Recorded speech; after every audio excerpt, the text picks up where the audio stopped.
뉴스의 깊이를 더하는 시간, 뉴스 더하기 김현수입니다. 대전시가 그제부터 새로운 지역화폐 대전사랑카드 발급을 시작했습니다. 이렇게 보시는 것처럼 디자인도 바뀌었는데요. 신청은 대전사랑카드 앱과 누리집 그리고 하나은행 창구에서 가능합니다. 기존 온통대전도 남은 금액이 있다면 계속해서 사용할 수 있는데요. 하지만 온통대전보다 혜택은 축소됐습니다. 먼저 온통대전은 5%에서 10%까지 캐시백, 그리고 한시적으로는 15%까지도 캐시백 혜택을 주기도 했는데요. 대전사랑카드는 캐시백률이 3%로 줄었고요. 구매 한도도 기존 50만 원에서 30만 원으로 낮아졌습니다. 혜택을 받을 수 있는 시기도 한정되는데요. 이번 달과 다음 달, 그리고 8월부터 11월까지 이렇게 6개월 동안만 혜택을 줍니다. 한정된 예산에 효과를 극대화하기 위해 정부 소비 촉진 행사 기간과 지역 축제, 명절을 이 혜택 기간에 포함했다는 게 대전시의 설명인데요.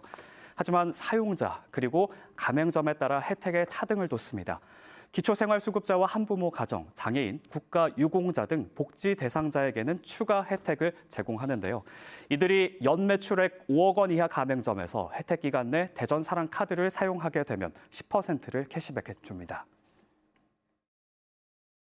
사용자 측면에서 복지 대상자에 대해 선별적 인센티브를 지원하고 사용처 측면에서 매출액이 적은 전통시장 및 영세 소상공인 등에게 보다 더 많은 혜택이 주어지도록 한 것입니다. 이를 바탕으로 골목 상권을 보다 더 활성화하고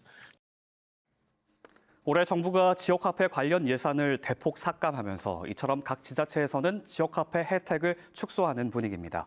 시민들은 온통대전 잘 사용하고 있었는데 서민들을 위한 정책들이 다 없어지는 것 같아 씁쓸하다.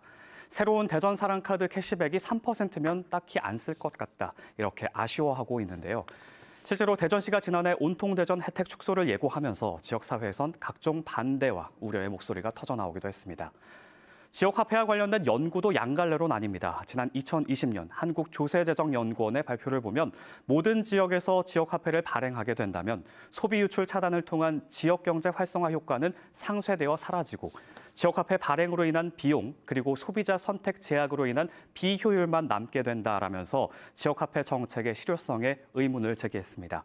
하지만 경기연구원은 여기에 대해 지역화폐가 소비 유출이 심각했던 지역의 경제 활성화에는 긍정적인 효과를 가질 수 있다라고 반박하는데요. 사실 지역화폐의 활성화는 코로나19 사태 이후 정부의 여러 지원 정책과 맞물려 있죠. 그동안 많은 재난지원금이 지역화폐를 통해 지급됐기에 지역화폐만의 순수한 효과는 이와 분리해서 분석해야 한다는 지점에서 전문가들의 의견도 교차하는데요. 그래서 이런 정부 지원이라는 측면에서만 본다면 지역화폐가 어려운 시국을 보냈던 국민들 살림에 보탬이 된 건 사실이죠. 이후 코로나19 방역은 대폭 완화됐지만 고금리와 고물가 등 새로운 어려움에 직면한 상황. 국민들이 지역화폐 혜택 축소에 아쉬운 목소리를 낼 수밖에 없는 현실이기도 합니다. 지금까지 뉴스 더하기였습니다.